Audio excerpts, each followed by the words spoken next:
LWC element and CSS debugging, we are going to see the selecting the particular element and how to see those CSS and modifying the styles and changing the styles using the CSS classes and testing the different element states and understanding strike through and which is present in the styles class and explaining about the flexbox layout. Okay, so this is the same LWC practice page that I was showing last time. Let me open the developer console. So I kept it in the separate window, that's why it's coming like this. So for selecting the any element in the UI, we can just click this arrow. I think most of the people already aware about this. I'm just starting with that.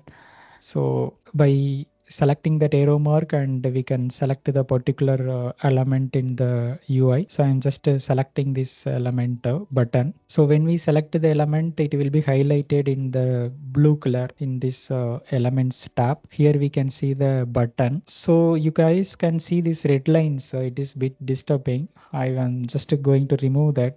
I did for on purpose that I will explain later. For now, so I removed all the flex. Let me reselect it. Okay, so this is the component that I am in currently.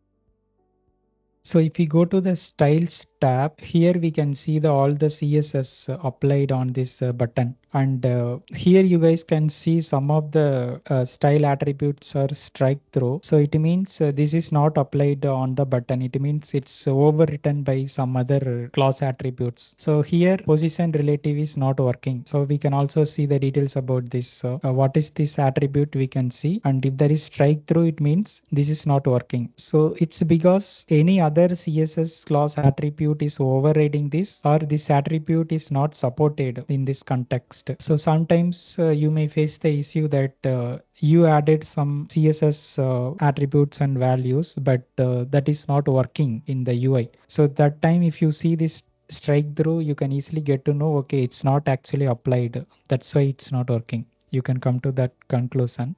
And here you can see the element.style. This add the inline style to the selected element. So currently we selected the button element. This is what selected.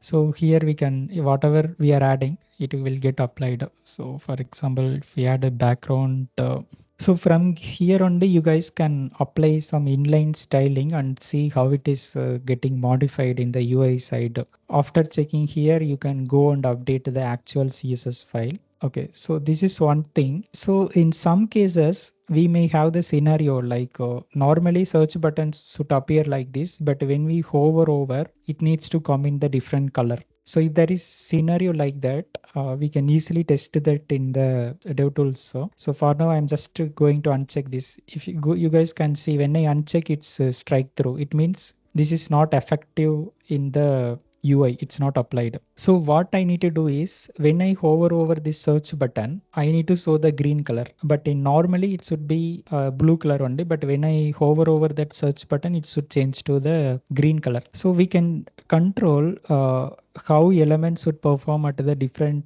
states. So for that purpose, here there is one called whole and HOI. Here we can do toggle element state. So I'm selecting this and I'm clicking this hover. Decide what should happen when we hover over to the element. So I clicked hover. When we clicked on this, you can see there is a different class is added specific to this hover. So here I am adding different background color. Okay.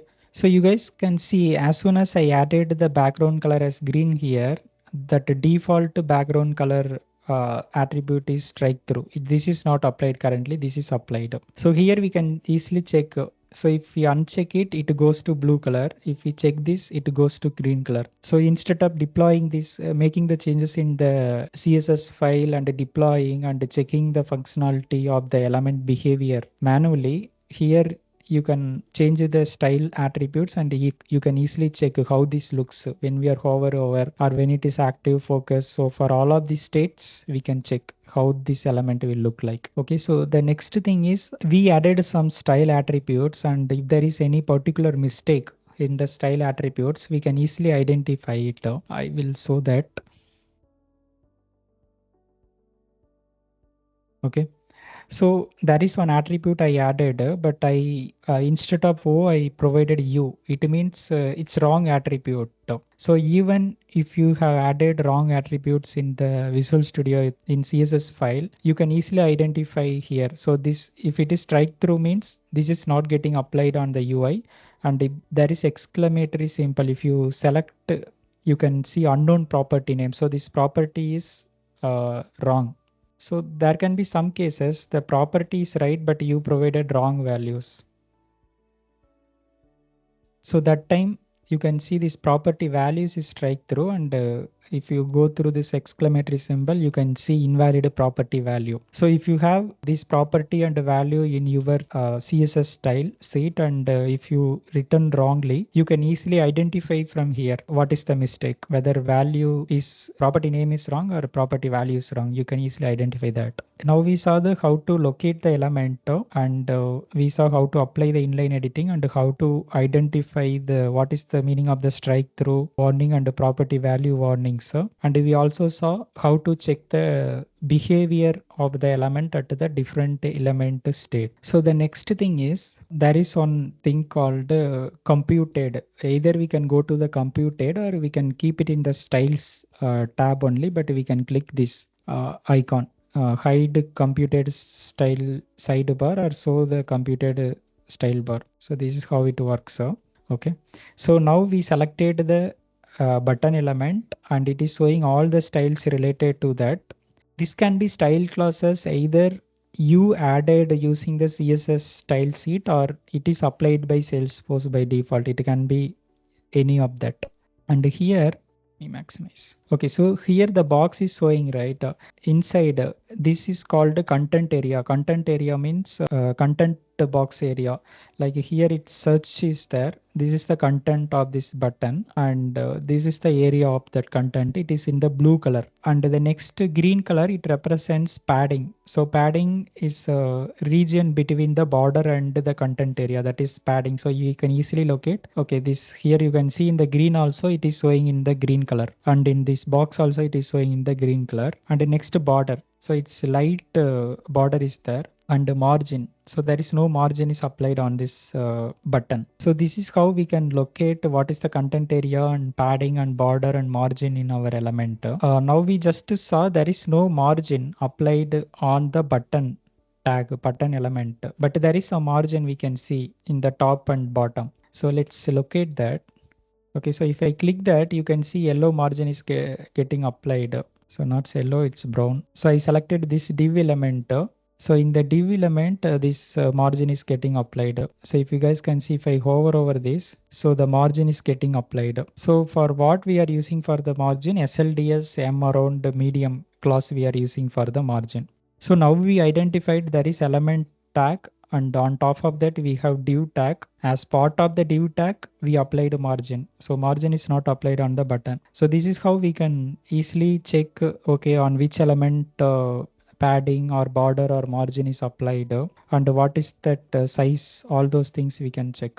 So here you can see this margin class also showing SLDS M around margin. So if I uncheck this, you can see margin is getting removed. So you can easily review how this looks without margin and with margin, all those things. And one more thing you can notice, when I select on this CSS, it's showing brown in many places. So it means this attribute is applied on many div. That's why it's selecting all the places in the UI. And next thing is we can add the class and we can check how this looks. For example, there is one dot class is there. We can just click that and we can add our new class and we can see how it looks in the UI. So let me try to apply some CSS class for this UI, for this div element. So I'm going to take one class from the Lightning Design System, margin class only. So currently it is SLDS M around medium margin is applied. So I want to test by applying the different margin, how this looks in the UI. So currently medium is applied. Let me check for the small and see how it looks. Okay, so currently this is what applied. That's why surrounding this much space is coming. Let me try applying this small margin. So what I'm going to do, I will uncheck this. So there is no margin currently, and in this add new class I'm going to mention this, so you guys can see the change.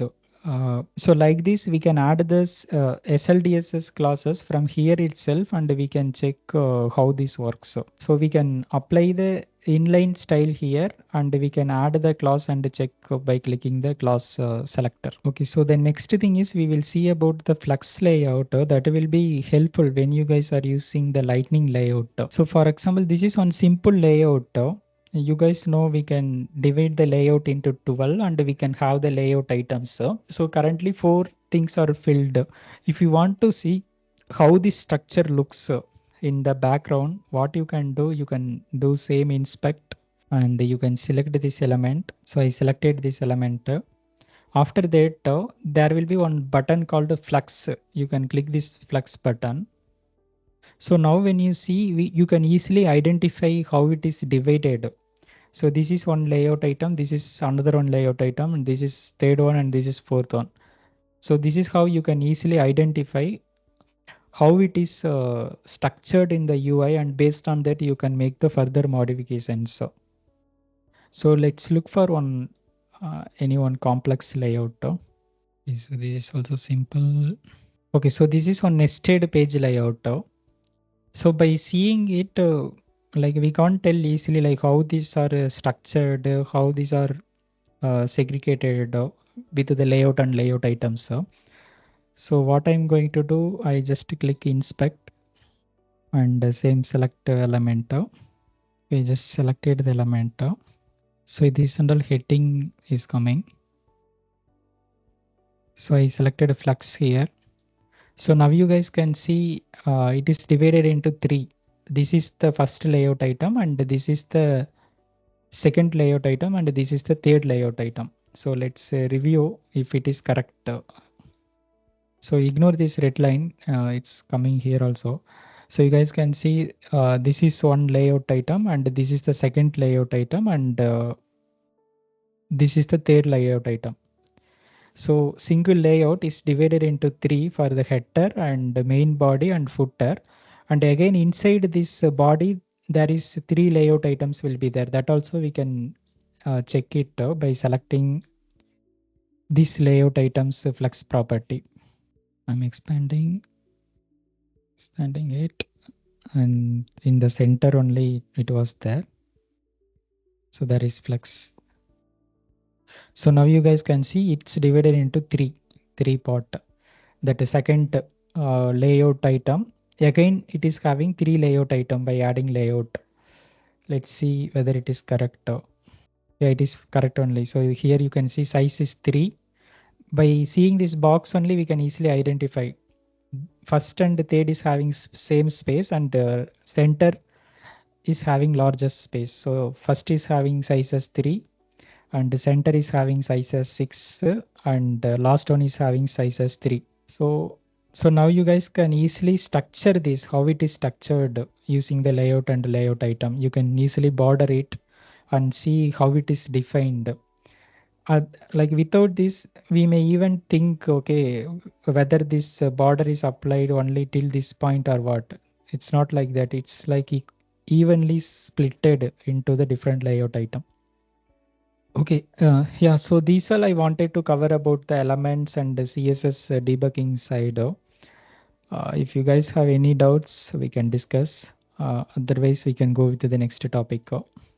So last time we already saw about the other tabs, sources, network, console, all those tabs. So today this is about the style tab and the computer tab, and how to identify this calculated element CSS things. So anyone is having any doubts here? So this will be helpful when you guys are using div complex UI and all. You will never, most of the time you may not be knowing where margin is applied, which style properties are getting applied, which is not getting applied. Those kind of things you can easily fix it by seeing here. And also you can see some other things like for this lightning layout element only, this body is applied from the body CSS, and there are some HTML CSS that also is getting applied. All those things you can see, all the CSS classes. Okay, fine. So if there is no doubts, we will go with the next topics, Apex Replay Debugger. Just can anyone confirm? So my voice is still fine. We can go with the Apex Replay Debugger. Yes, Tamil, it's fine. Okay. So I think you guys are using all these things. So make sure you are having all the related links. Like this is how I usually divide the folders. So if it is LWC, I see I have all the LWC related main links. So via page, okay, it's not having much. I need to organize. So like that, you guys have separate folder for each different items. And your learning material should be always aligned with the Salesforce official documentation. So that's what I tell again and again. We need to depend on Salesforce official documentations.